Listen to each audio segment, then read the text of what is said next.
Your Day with a Coach, where as your high performance coach, I help encourage you to live your life fully with full confidence and with more freedom in what you do each day. Still working on that intro, but it's live, so here we are. And today I want to talk about, what to do when you don't feel like you have a voice, whether that's in on your team, at your job, in your career, in your relationships, or you have a particular coworker or somebody else that you never really feel like you get to get your point across.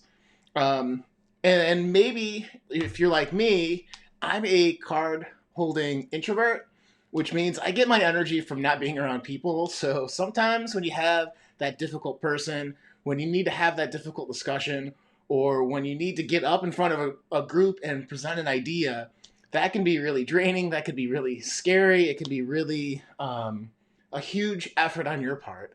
And it can get frustrating when you like screw it up or you don't get to say everything you want or something happens and throws you off track. So um, this is something that I've struggled with quite a bit growing up. And it might seem like, hey, Sean, you're on a camera on the internet.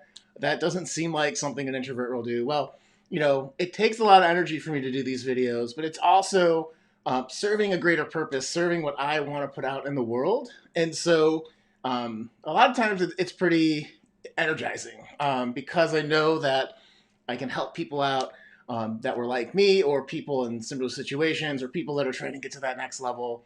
Having the certified high performance coaching process to help people with, it's a good thing. So there's a reason to be doing this, and there's a good reason to be doing this, and that's also part of being an introvert, I feel like. But you know, when I was at my first job at Walmart, I had the constant feedback that, hey, you have good ideas, but you don't have enough presence in the room. And I'm like, well, what do you mean by that? It's like, when you walk in, there's not an energy about you that people are drawn to and they can't take their eyes off of you, was what this mentor of mine said. It's like, like, I don't want that energy, right? It's a very, shows a little bit how focused extroverts are. Or there is a focus on extroverts. And if you've ever read the book Quiet by Susan Cain, um, it's my wife calls it the operating manual for Sean.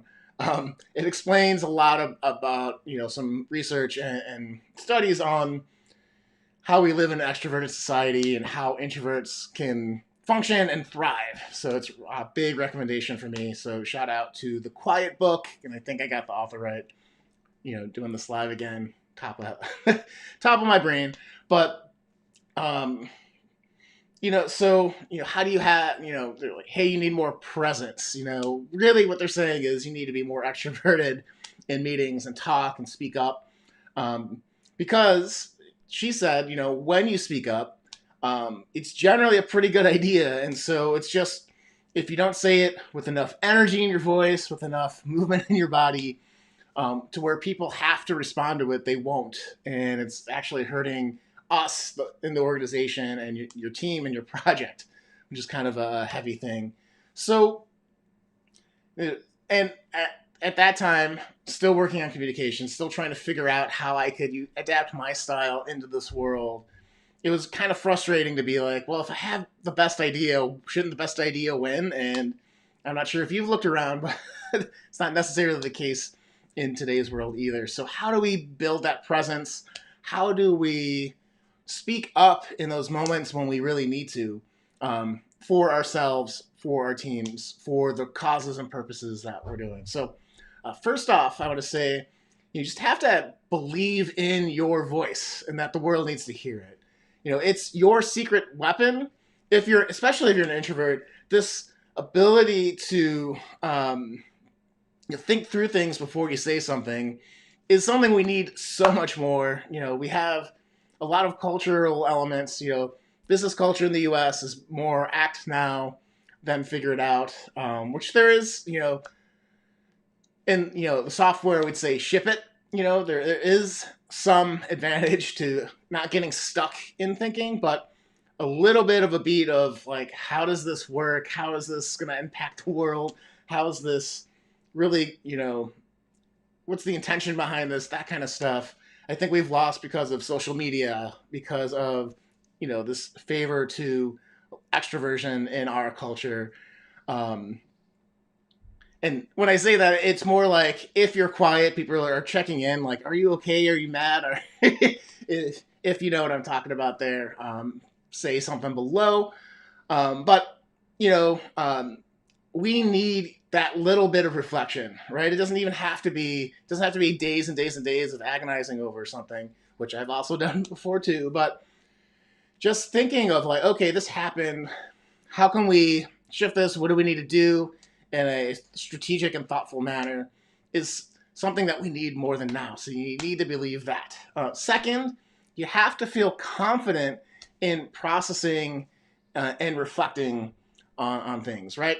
It's your secret weapon in the act out world because so much time, especially in this like outrage culture that we have now, somebody says something that's meant to, you know, either virtue signal one way and piss off the other side, right? That's kind of, if you look at any headlines in the news or on social media that way, nobody's immune to it, and it's pretty interesting to kind of observe. But before jumping in to like flame that guy on Twitter or completely destroy somebody's argument on Facebook, like think like, one, is it going to be effective? Two, like, what are you adding to the conversation? Some basic things on just being civil.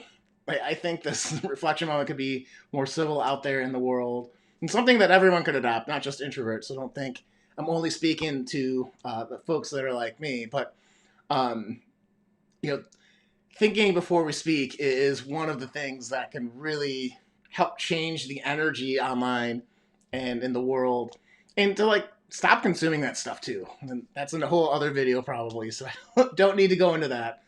And I want to say before I give my third point, if at any point you're like, hey, yeah, I need help speaking up a little bit more in a relationship, I need to have a difficult conversation, or hey, I need to pitch this idea at work, and you need some coaching one-on-one.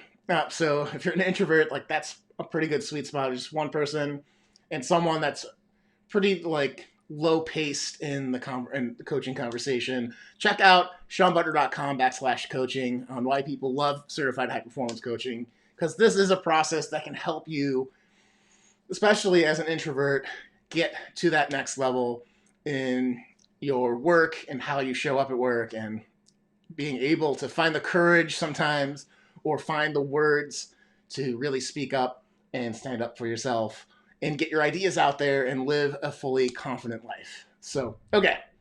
The third thing as an introvert that I think can really help you is you probably need to create more energy in your life. And this is something I talk about a lot in my coaching practice, but managing energy, managing how you feel is going to help you speak up. If you come into a meeting feeling confident, feeling relaxed, feeling centered, and you have that moment of reflection, that's when you get those one-line zingers that really like get people to listen. I found in my career, and it's also, I think, such a thing that we neglect, because if you're the extrovert, right, you get energy from being around people, so you're playing on their home turf, and introverts get energy from internal stuff, so reading, doing things kind of alone. So how can you take that energy and bring it to the areas of your life when you need to speak up more? That's kind of the idea. And so simple ideas are to like have a daily meditation practice. You could go 20 minutes, you could go 5 minutes when you need it, whatever, but that kind of like soothing, reflective, calming type of habit should be something you're doing daily, and something that you can activate when you need to. If you have a big presentation, if you have that intense conversation with somebody, it's really, really helpful. And then just a simple way to bring up your energy in a calm and strong manner, which could just be deep breathing, right? I talk about this a lot, but I'm constantly during the day when I'm doing creation, before I do videos like this, before I meet with clients, doing some deep breathing to help find my center so that my brain doesn't go a bunch of different places, or I can actively listen so that I can speak up when I need to. And so that's just, deep breathing in through your nose, out through your mouth, like 10 breaths while you jump. So just